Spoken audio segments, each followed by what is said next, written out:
Hello, welcome back to the second part of the devlog of my little equilibrium simulator called Equilibrium, and I've done a little bit of work since last time. Mostly I've moved away from calculating concentrations based on how many actual atoms there were in the visualization, so the concentration and rate calculations are now decoupled from that, because now we can freely change the scale, how many particles are, without affecting our precision at all. Additionally, they no longer, so everything's moved through a separate file, and though the visualization is now accurate, it's not coupled to the molarity, so they're decoupled, so we handle them differently. I've also worked on graphing, and because Pygame has no good graphing utility that I could find that was fast, Matplotlib was so incredibly slow. I've made my own my own timed graph that updates with the time and everything, and let me just show you what I've made so far. So we have our particles over here that are going to figure out their movement in a minute. The Brownian motion makes it weird at the start. Yeah, there they go. Yeah, there they go. Actually, you know what? Let's actually try to fix that really quick. So I think the reason why that happens is because they have no initial velocity. So here's what we'll do. We'll go over here and just do random.random. Or let's do random.randRange. Where's max velocity? I know it's down here somewhere. Aha, speed max. Okay.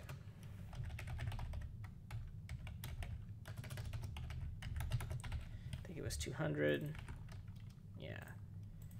So now what this should do is make them start moving with some sort of speed instead of like starting with an average of 0 speed, because the Brownian motion is centered around 0.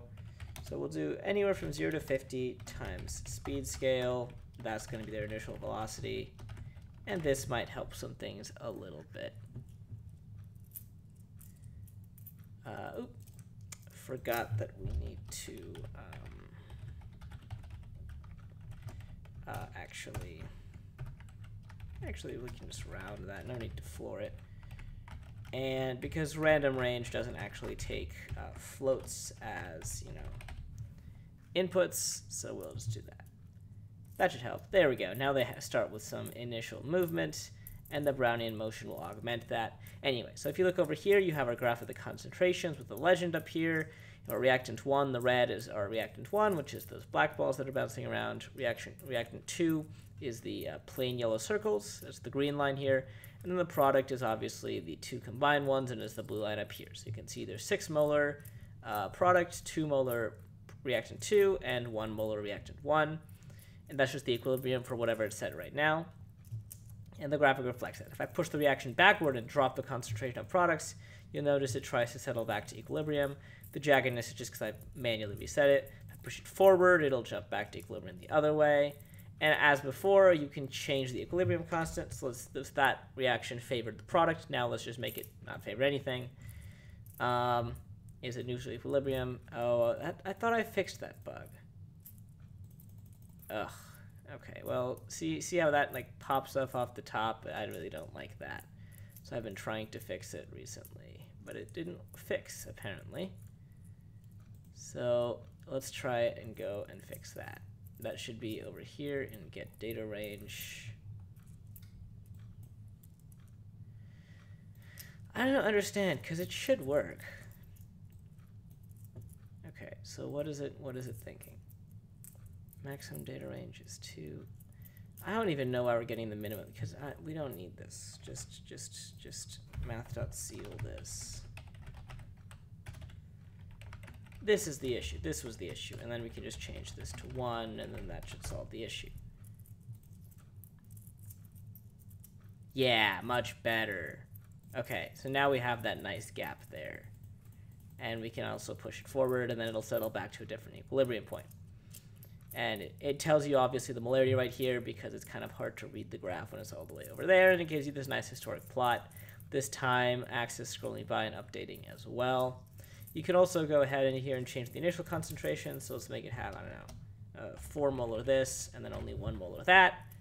This is reactant 1, reactant 2 product, by the way. Yeah, and then it settles to a different equilibrium point now. And the graphic reflects that. And I can shove the reaction backward, and it jumps around, and it does all that, and then it jumps back to the correct equilibrium point. I verified a bunch of these with ice tables earlier, and they are all correct. And you see the particles bouncing around, having fun, doing all the very, very good things.